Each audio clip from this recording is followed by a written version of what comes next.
കണ്ണൂരിനോടും കേരളത്തോടും ഇത്ര വിദ്വേഷം? മംഗലാപുരം കേന്ദ്രീകരിച്ച് RSS കേരളത്തെ വർഗീയവൽക്കരിക്കാൻ വേണ്ടി ആദ്യം തെരഞ്ഞെടുത്ത പ്രദേശം ഇതേ കണ്ണൂർ ജില്ലയായിരുന്നു. കണ്ണൂർ ജില്ലയിലെ തലശ്ശേരി 970 ഡിസംബർ മാസം തലശ്ശേരിയിൽ വർഗീയ കലാപമുണ്ടാക്കാൻ RSS പ്രത്യേകം വിധേയത്തിൽ കമ്മീഷനിൽ ചൂണ്ടിക്കാട്ടിയതുപോലെ പ്രത്യേകം തലശ്ശേരിയെ തെരഞ്ഞെടുത്തുകൊണ്ട് അക്രമങ്ങൾക്ക് നേതൃത്വം കൊടുക്കാൻ പോയി. മിസ്റ്റർ ആരിഫ് മുഹമ്മദ് ഖാൻ അത് മനസ്സിലാക്കണം. അന്ന് കണ്ണൂരിലെ കുപ്രചരണങ്ങളുടെ ഭാഗമായി ഒരു മുസ്ലിം പള്ളി ആക്രമിക്കപ്പെടാൻ വേണ്ടി പോയപ്പോൾ കമ്മ്യൂണിസ്റ്റ് പാർട്ടിയുടെ നേതാവ് CPIM-ന്റെ മാങ്ങാട്ടിടം ലോക്കൽ കമ്മിറ്റി മെമ്പർ സഖാവ് UK കുഞ്ഞിരാമൻ ആ പള്ളിക്ക് ചിലർക്കൊപ്പം കാവൽ നിന്നു. നീ മാപ്പിളയുടെ സന്തതി എന്ന് പറഞ്ഞ് ആ UK കുഞ്ഞിരാമനെ എന്ന് RSSകാർ വകവരുത്തി.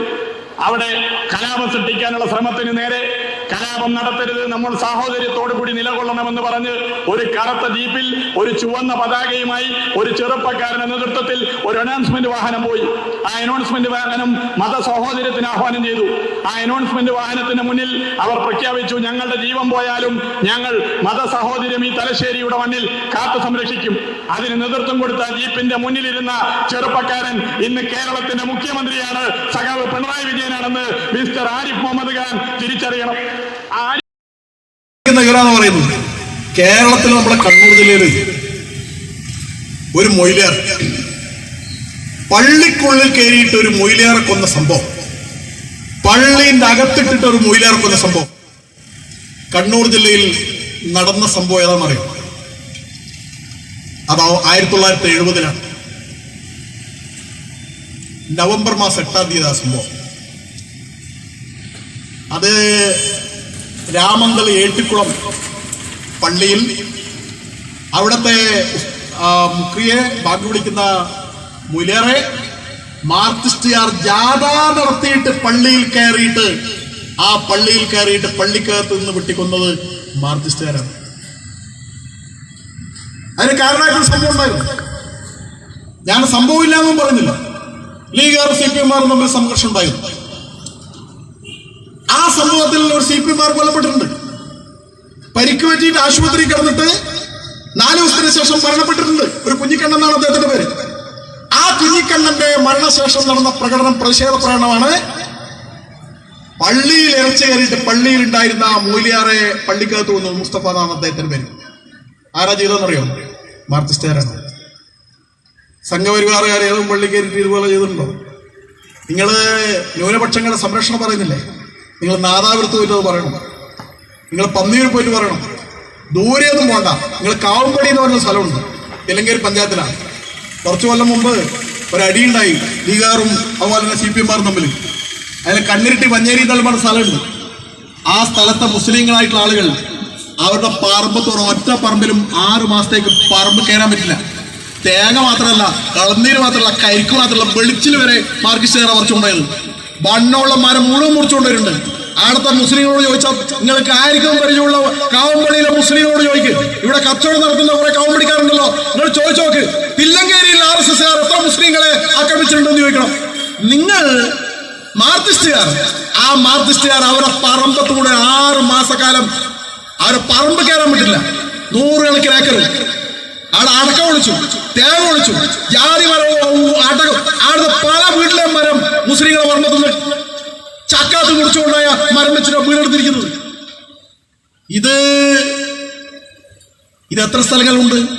ഇവരെ ന്യൂനപക്ഷ സ്നേഹം രക്ഷ എന്നൊക്കെ പറഞ്ഞാൽ ഇതൊക്കെ ഒരു പഞ്ചാര വാക്കും പറഞ്ഞിട്ട് പറ്റിക്കാൻ വേണ്ടി നടക്കുകയാണ്. ഇവര് ലഹള ഉണ്ടാക്കുമ്പോ ആ ലഹള തലശ്ശേരി കലാപം പറയാം. എന്ത് പറഞ്ഞാലും ഒരു തലശ്ശേരി കലാപം. തലശ്ശേരി കലാപത്തിൽ ന്യൂനപക്ഷങ്ങളെ രക്ഷിച്ചാരാണ്? ഞാൻ അതും കൂടി പറഞ്ഞ് അവസാനിപ്പിച്ചേക്കാം. ആരാ രക്ഷിച്ചിരിക്കുന്നത് എന്നാണ് അവർ പറയാ. തലശ്ശേരി കലാപത്തിൽ ന്യൂനപക്ഷങ്ങളെ രക്ഷിച്ചത് ആരാണ്? അവർ പറയാം, മാർക്സിസ്റ്റുകാർ പറയുന്നതെന്ന് വെച്ചാൽ, തലശ്ശേരി ലഹള നടക്കുന്ന സമയത്ത് CPM-ന്റെ ജില്ലാ കമ്മിറ്റിയുടെ കാറിൽ പിണറായി വിജയൻ അന്നത്തെ MLA ആണ്.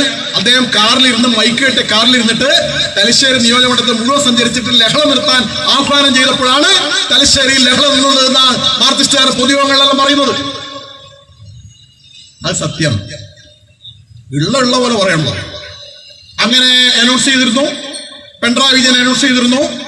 ലഹള നടത്തുന്ന ആളുകളോട് പറഞ്ഞിരുന്നു ലഹള നിർത്തണമെന്ന് പറഞ്ഞു. അനൗൺസ് കേട്ടപ്പോൾ ലഹള നിർത്തി എന്നുള്ള സത്യമാണ്. പക്ഷെ ഒറ്റ കാര്യം ചോദിക്കാൻ നമുക്ക്, പിണറായി വിജയൻ ലഹള നിർത്തണമെന്ന് പറഞ്ഞാൽ ആരാ ലഹള നിർത്തുക?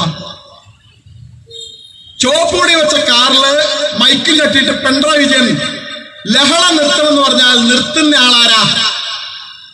അത് മാർക്സിസ്റ്റുകാർ. അല്ലാണ്ട് പിണറായി വിജയൻ പറഞ്ഞ RSകാർ ലഹള നിർത്തുക. പിണറായി വിജയൻ അന്ന് പറഞ്ഞപ്പോ അനുസരിച്ചത് പിണറായി വിജയന്റെ അനുയായികളാണെന്നുള്ളതുകൊണ്ടാ ഇവരിപ്പോ പറയുന്നത്. ഞാനന്ന് ശബരിമലയിൽ പറഞ്ഞപ്പോ അനുസരിച്ചത് എന്റെ ആളായതുകൊണ്ട് അനുസരിച്ചതെന്നാണ് ഇവർ പറയുന്നത്. നിങ്ങൾ തലശ്ശേരി ലഹള നടത്തുമ്പോൾ നിർത്തിയത് നിങ്ങളെ ആളുകളായതുകൊണ്ടാണ് പിണറായി വിജയൻ പറയുമ്പോ അനുസരിച്ചത്. നിർത്തി. രക്തസാക്ഷി ഉണ്ടായില്ലെന്ന്. ആ രക്തസാക്ഷി മെരുമ്പായില് പള്ളി കാവലിന് പോകുമ്പോ ഒരാള് മരിച്ചു, രക്തസാക്ഷി ഉണ്ടായി. അദ്ദേഹം മരിച്ചത് എവിടെയാണെന്നറിയാം? അളകാവിൽ ഒരു കൾഷാപ്പുണ്ട്. ആ കൾഷാപ്പിന്റെ ബേക്കിനാ മരിച്ചത്. ബാക്കി കാര്യങ്ങളൊന്നും ഞാൻ പറയുന്നില്ല. രക്തസാക്ഷി മരിച്ചാൽ അവമാനിക്കാൻ ഞാൻ ഉദ്ദേശിക്കുന്നില്ല. നിങ്ങൾ വെറുതെ നുണ പറയുന്നത്. അതും പള്ളി സംരക്ഷണമായിട്ട് യാതൊരു ബന്ധവുമില്ല. അത്രയും ഞാൻ പറയുന്നുള്ളൂ. അല്ലെങ്കിൽ ഒരു കാര്യം പറയാം. അതിനുശേഷം വിധേയത്തിൽ കമ്മീഷൻ റിപ്പോർട്ടുണ്ട്. വിധേയത്തിൽ കമ്മീഷൻ ചോദിച്ചിട്ടുണ്ട്. അത് 6-ാം തീയതിയായിട്ടാണ് മരിക്കുന്നത്. 7 മാസം കഴിഞ്ഞപ്പോഴാണ് കമ്മീഷൻ വെക്കുന്നത്. ലഹള കഴിഞ്ഞിട്ട് 6-ാമത്തെ ദിവസം മരിക്കുന്നത്. അങ്ങനെയാണെങ്കിൽ വിധേയത്തിൽ കമ്മീഷൻ റിപ്പോർട്ടിൽ ഇതിന്റെ ഭാഗമായിട്ടാണ് ഈ മരണം നടന്നെങ്കിൽ അതിനെക്കുറിച്ച് പരാമർശം വേണ്ടേ? വിധേയത്തിൽ കമ്മീഷൻ റിപ്പോർട്ടിൽ ഈ UK കുഞ്ഞിരാമന്റെ കാര്യം പരാമർശിച്ചിട്ട് പോലുമില്ല. കാരണം ഇതുമായിട്ട് ബന്ധമില്ല. അതുകൊണ്ടാണ് അവിടെ തലശ്ശേരി ലഹള ഉണ്ടായത്. ഒരു CI2 നേതാവിനെ മുസ്ലിം ലീഗുകാർ ആക്രമിച്ചിട്ട് ഗംഗാരെന്നാണ് അദ്ദേഹത്തിന്റെ പേര്. അങ്ങനെ അദ്ദേഹത്തെ ആക്രമിച്ചു. അതിനെതിരായിട്ട് ഒരു പ്രതിഷേധ യോഗം അറസ്റ്റ് ചെയ്യാത്തതുകൊണ്ട് പ്രതിഷേധം നടത്തി. അത് വേറൊരു ഗംഗാരനുണ്ടായിരുന്നു. ആ ഗംഗാരൻ അധ്യക്ഷനും കോടിയേരി ബാലകൃഷ്ണന്റെ ഭാര്യാപിതാവായിട്ടുള്ള MP രാജുവാഷൻ അന്നത്തെ പാർട്ടിയുടെ സെക്രട്ടറി മെമ്പറാണ്. അദ്ദേഹം പ്രസംഗിച്ചത് ഞങ്ങളുടെ സഖാവിനെ ആക്രമിച്ച പ്രതികൾ അറസ്റ്റ് ചെയ്തിട്ടില്ല, ഞങ്ങൾ കാണിച്ചിരുന്നു. ഇന്നത്തെ പോലെ വെല്ലുവിളിച്ചിട്ടാണ് പറഞ്ഞത്. ആ പ്രതികൾ അറസ്റ്റ് ചെയ്തിട്ടില്ലെങ്കിൽ ഒരു ലഹളയ്ക്ക് സാധ്യതയുണ്ടെന്ന് അന്ന് special branch state government report കൊടുത്തിട്ടുണ്ട്. അന്നിവിടെ CH മുഹമ്മദ് ആഭ്യന്തര വകുപ്പ് മന്ത്രി ആ റിപ്പോർട്ട്, സ്പെഷ്യൽ ബ്രാഞ്ച് കൊടുത്ത റിപ്പോർട്ട് വിധേയത്തിൽ കമ്മീഷൻ റിപ്പോർട്ട് ചൂണ്ടിക്കാണിച്ചിട്ടുണ്ട്. അന്ന് കൊടുത്ത കാര്യം. അതിനെ തുടർന്ന് 3-ാമത്തെ ദിവസമാണ് ആ ലഹള ഉണ്ടായത്. മേലൂട്ടോടപ്പരയിലെ കരസഘോഷയാത്രക്ക് നേരെ നൂർജഹാൻ ഹോട്ടലിന്റെ മേലെ നിന്ന് ചെരുപ്പറിഞ്ഞു. ആ ചെരുപ്പറിഞ്ഞെടുത്ത് തുടർന്നാണ് കലാപം ഉണ്ടാകും. കലാപത്തെ തുടർന്ന് അങ്ങോട്ടും ഇങ്ങോട്ടും പ്രശ്നങ്ങളുണ്ടായി. കൂടുതൽ പ്രശ്നങ്ങളുണ്ടായി മുസ്ലിങ്ങൾക്കാണ്. മുസ്ലിങ്ങളുടെ നിരവധി പള്ളികൾ പൊളിഞ്ഞിട്ടുണ്ട്. നുണപ്രചരണം ഉണ്ടായി. പള്ളികൾ പൊളിഞ്ഞു. ആ പള്ളികളെല്ലാം പൊളിഞ്ഞത് എവിടെയാണെന്ന് നോക്കിയാൽ CPM-മാരുടെ കേന്ദ്രത്തിലാണ് പള്ളികളിൽ പൊളിഞ്ഞത്. അന്ന് RSS തലശ്ശേരിയിൽ വിരലിലുണ്ടാവുന്ന ആളുകൾ മാത്രമേ ഉള്ളൂ. CPM-മാരാണ് കൊള്ളയടിച്ചത്. പിണറായിയിലെ പള്ളി ആരാ പൊളിച്ചത് ഞാൻ പറയുന്നില്ല. അത് FIR-ണ്ടല്ലോ.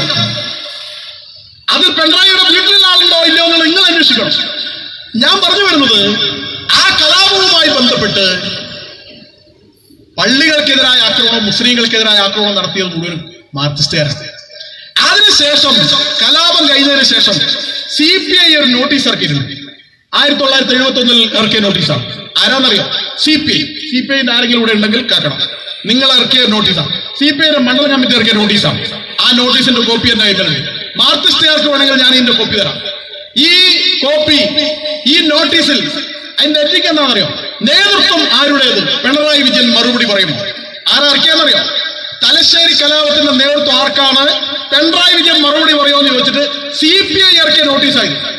ഈ നോട്ടീസിൽ പ്രിയപ്പെട്ട നാട്ടുകാരെ, ഇതിൽ അവർ പറയുന്നത് ഉമ്മഞ്ചിറ പള്ളി കത്തിക്കുന്നതിനും കൊള്ള നടത്തുന്നതിനും നേതൃത്വം കൊടുത്തത് ഭരതന്മാരായ കൃഷ്ണൻ നായരാണ് എന്നൊരു പ്രചരണം CPM നടത്തുന്നുണ്ട് എന്ന് അവർ പറഞ്ഞു പരത്തുന്നുണ്ട്. വിജയനും അദ്ദേഹത്തിന്റെ പാർട്ടിയും സംഭവം കഴിഞ്ഞ് 3-ാം ദിവസം അസംബ്ലിയിലും ഇത് പറയുകയുണ്ടായി.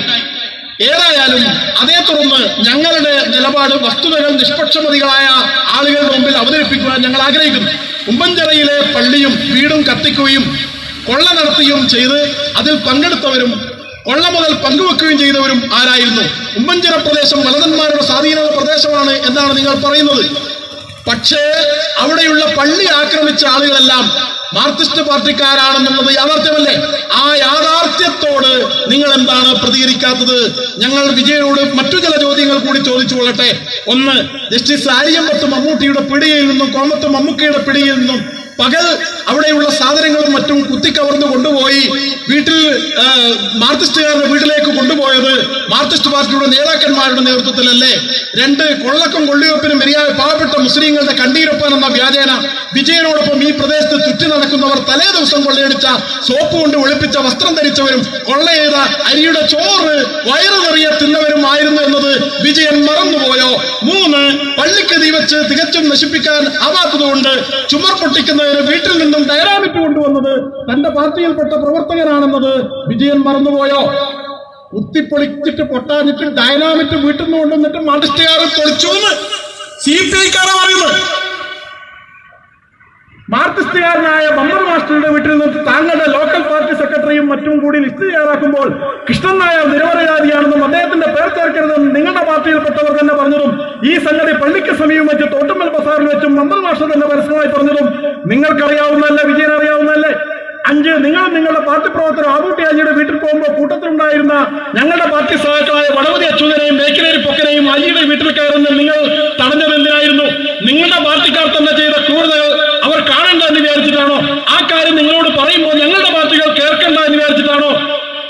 അതല്ലേ നിരപരാധികളുടെ പേര് ലിസ്റ്റിൽപ്പെടുത്തുന്നത് അവരറിയണ്ട എന്നതുകൊണ്ടാണോ? ഇനിയും കൂടുതൽ കാര്യങ്ങൾ നിർത്തിവെക്കാൻ ഞങ്ങൾ ഉദ്ദേശിക്കുന്നില്ല. അന്തസ്സുള്ള ഒരു രാഷ്ട്രീയ പ്രവർത്തകനാണെങ്കിൽ മുകളിൽ പറഞ്ഞ കാര്യങ്ങളെ കുറിച്ച് പരസ്യവും നിഷ്പക്ഷവുമായ ഒരു അന്വേഷണം സംഭവ സ്ഥലത്ത് വെച്ച് നടത്തുവാൻ വിജയനെയും അദ്ദേഹത്തിന്റെ പാർട്ടിയെയും തയ്യാറുണ്ടോ എന്ന് ഞങ്ങൾ വെല്ലുവിളിക്കുന്നു. എന്നോട്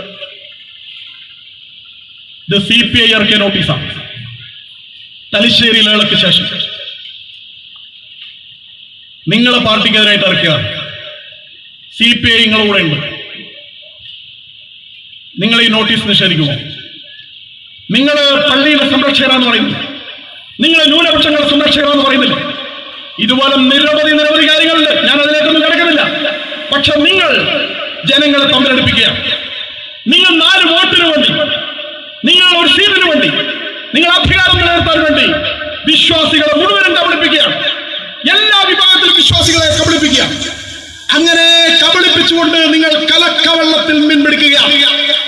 നിങ്ങൾ പഞ്ചതന്ത്രം കഥയിലെ കുറുക്കന്റെ കഥ പോലെ 2 മുട്ടനാടുകളെ തമ്മിൽ കൂട്ടിയിടിപ്പിച്ച് ചോര മൊട്ടി നുണഞ്ഞു കുടിച്ച പഞ്ചതന്ത്രം കഥയിലെ കുറുക്കനെ പോലെ ശൃംഗാര തന്ത്രമുള്ള കുറുക്കൻ കൗശലമുള്ള പാർട്ടിയായി നിങ്ങൾ മാറിയിരിക്കുക. ഈ തമ്മിലടിപ്പിക്കുക എന്നുള്ളത് നിങ്ങളുടെ സ്ഥിരം ശൈലിയാണ്. അയോധ്യ പ്രശ്നത്തിൽ യോജിപ്പിനുള്ള കളവൊരുങ്ങി. ആ യോജിപ്പ് നേർത്ത് നിങ്ങളാണ് എന്ന് KK മുഹമ്മദ് എന്ന ഇന്ത്യൻ ഹിസ്റ്ററി കൗൺസിൽ അംഗവും അതുപോലെ തന്നെ പ്രമുഖ ചരിത്രകാരനുമായിട്ടുള്ള KK മുഹമ്മദ്, അദ്ദേഹം അവിടെ അയോധ്യയിൽ ഉത്ഖനനം നടത്തിയ ചരിത്രകാരനാണ്. അദ്ദേഹം പുസ്തകം എഴുതിയിട്ടുണ്ട്, ഞാനെന്ന ഭാരതി എന്ന്. ആ പുസ്തകത്തിൽ അയോധ്യ എന്ന് പറഞ്ഞിട്ട് ഒരു അധ്യായമുണ്ട്.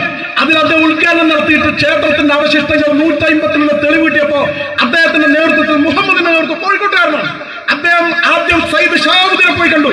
സയ്യിദ് ഷഹാബുദ്ദീനോട് അദ്ദേഹം പറഞ്ഞു, ഇതവിടെ ക്ഷേത്രം പൊളിച്ചിട്ടാണ് ആ കെട്ടിടം ഉണ്ടാക്കിയിരിക്കുന്നത്, 152 തെളിവുണ്ട്, പുരാവസ്തു തെളിവാണ്, ഉത്ഖനനം നടത്തിയ തെളിവാണ് എന്ന് പറഞ്ഞപ്പോ ഷഹാബുദ്ദീൻ എന്ന ആ മുസ്ലിം നേതാവ് അദ്ദേഹം പറഞ്ഞു, ഇത്രയും കാര്യങ്ങൾ ഞങ്ങൾക്കറിയില്ലായിരുന്നു.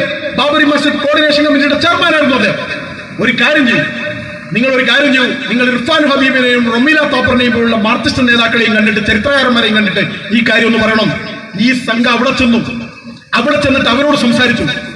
അവർ ഈ തെളിവുകൾ കണ്ടിട്ട് ബോധ്യപ്പെട്ടതാണ്. പക്ഷെ KK മുഹമ്മദിനോട് അവർ പറഞ്ഞ കാര്യം ഞാൻ ഭാരതി എന്ന പുസ്തകത്തിൽ അദ്ദേഹം എഴുതിയിട്ടുണ്ട്. അവർ പറഞ്ഞത് തെളിവ്. പക്ഷെ ഒരു കാര്യമുണ്ട്, അയോധ്യ ക്ഷേത്രം ഹിന്ദുക്കൾക്ക് വിട്ടുകൊടുത്താൽ BJPക്ക് RSSന് നേട്ടം. ഞങ്ങൾ സമ്മതിക്കില്ല. മുസ്ലിങ്ങൾക്ക് സമ്മതമായിരുന്നു. സയ്യിദ് ഷഹാബുദ്ദീനെ സംബന്ധിച്ചാണ്, അവിടുത്തെ അയോധ്യയിലെ മുസ്ലിങ്ങളെ സംബന്ധിച്ചാണ്. കാരണം അവിടെ നിസ്കരിക്കാവുന്ന മുസ്ലിങ്ങളൊന്നും അയോധ്യയിലില്ല. ഹിന്ദുക്കൾക്ക് ഏറ്റവും വികാരപരമായ പ്രശ്നമാണ് മക്ക പോലെ മുസ്ലിങ്ങൾക്ക് അയോധ്യ. അവർ സമ്മതിച്ചാണ്. അവിടെ ആരാധന ഇപ്പൊ നടത്തുന്നത്, ക്ഷേത്രാരാധനയാണ് നടത്തുന്നത്. അത് തകർത്തത് ആരാണെന്ന് ഞാൻ പറയുന്നില്ല. മാതൃഭൂമി ഇറക്കിയ പുസ്തകമാണ് ഞാനെന്ന ഭാരതീയൻ. അതിൽ KK മുഹമ്മദ് പറയാണ്, മാർക്സിസ്റ്റുകാരാണ് തകർത്തത്. യോജിപ്പുണ്ടാകാൻ പാടില്ല, തമ്മിലടിക്കണം, എപ്പോഴും തമ്മിലടിക്കണം, എന്നിട്ട് ചോര മൊട്ടി നുണഞ്ഞ് കുടിക്കണം, എന്നിട്ട് തമ്മിലടിപ്പിച്ച് പഞ്ചതന്ത്രം കഥയിലെ കുറുക്കനെ പോലെ തമ്മിലടിപ്പിക്കണം. അങ്ങനെ തമ്മിലടിപ്പിക്കുന്ന പണി നിങ്ങൾ നിർത്തണം. നിങ്ങൾ അയ്യപ്പ ഭക്തന്മാരുടെ വിശ്വാസത്തെ കണ്ണീരിനെ നിങ്ങൾ ചവിട്ടി അരച്ചിരിക്കുകയാണ്. ഈ നടപടി അവസാനിപ്പിക്കണം. മറ്റു വിശ്വാസികളെ നിങ്ങൾ തകർക്കണം. ഇന്ന് ശബരിമല, നാളെ മറ്റ് ആരാധനാലയങ്ങളിലേക്ക്, അവരുടെ വിശ്വാസ പ്രമാണങ്ങളിലേക്ക്, ആ മതങ്ങൾ മാത്രം അനുഷ്ഠിക്കുന്ന ചില കാര്യങ്ങളിലേക്ക് ഈ നീരാളി കൈകൾ നീണ്ടുവരും. എല്ലാ കമ്മ്യൂണിസ്റ്റ് രാജ്യങ്ങളും അങ്ങനെ ചെയ്തിട്ടുണ്ട്. എല്ലാ വിശ്വാസികളുടെയും വിശ്വാസങ്ങളെ തകർത്തിട്ടുണ്ട്. റഷ്യയിൽ മുസ്ലിം പള്ളി പൊളിച്ചിട്ടുണ്ട്, ചൈനയിൽ ഇപ്പോഴും നോമ്പെടുക്കാൻ പറ്റില്ല. മുസ്ലിങ്ങൾക്ക് അവിടെ നിസ്കരിക്കാൻ അവകാശമില്ല. ചൈനയിൽ പലയിടത്തും മുസ്ലിങ്ങൾക്ക് താടി വെക്കാൻ പറ്റില്ല. അവിടെ മതമനുസരിച്ച് ഈ കമ്മ്യൂണിസ്റ്റ് ചൈനയിൽ ജീവിക്കാൻ പറ്റില്ല. കമ്മ്യൂണിസ്റ്റ് രാജ്യങ്ങൾ എവിടെയെങ്കിലും വിശ്വാസാചാരങ്ങൾ അനുവദിക്കുന്നുണ്ടോ? ഇല്ല. ക്രിസ്ത്യാനികൾക്ക് ആരാധന നടത്താൻ സമ്മതിക്കുന്നുണ്ടോ? ഇല്ല. ഇതെല്ലാ വിശ്വാസികളെയും ബാധിക്കുന്ന പ്രശ്നമാണ്. ആദ്യം ഹിന്ദുക്കൾക്കെതിരായിട്ട് മറ്റുള്ളവർക്കെതിരായിട്ടും വരും. അതുകൊണ്ട് ശബരിമല, അവിടെ അയ്യപ്പനോട് ചേർന്ന് ബാവറുണ്ട്, പള്ളിയുണ്ട്. ഇവിടുന്ന് കെട്ടിൽ നിറച്ചു കൊടുക്കുന്ന കുരുമുളകും മറ്റും നേരെ അയ്യപ്പന്മാർ കൊണ്ടുപോയിരുന്ന ബാവർ പള്ളിയിലാണ്. ഞാനിവിടെ കൊണ്ടുപോയിട്ടുണ്ട്. ഞാൻ RSS ബാവർ പള്ളിയിൽ പോകാതിരുന്നിട്ടില്ല. ഞാൻ അവിടെ കുരുമുളക് ഇട്ടിട്ടുണ്ട്. ഞാൻ പേട്ടോളുമ്പോ പള്ളിക്ക് ചുറ്റും ഞാൻ പേട്ടോളിയിട്ടുണ്ട്. അവിടെ പൈസ ഇട്ടിട്ടുണ്ട്. ആ സമയത്ത് അയ്യപ്പ ഭക്തിയുടെ ഭാഗമാണ് ആ പള്ളി എന്ന് ഞാൻ വിചാരിച്ചിട്ടു. അവിടെ ഭേദഭാവനയില്ല. അവിടെ എല്ലാവരും ഒരുപോലെയാണ് കാണുന്നത്. അങ്ങനെയുള്ള സ്ഥലം ലോകത്ത് എവിടെയാണുള്ളത്? അത് അയ്യപ്പന്റെ ശബരിമലയാണ്. ആ ശബരിമലയെ തകർത്തിട്ട് അവരെന്താണ് ചെയ്യാൻ പോകുന്നത്? 10,000 കോടി റുപ്യ കേരളത്തിൽ ഒരു വർഷം കിട്ടുന്നതാണ് ശബരിമല.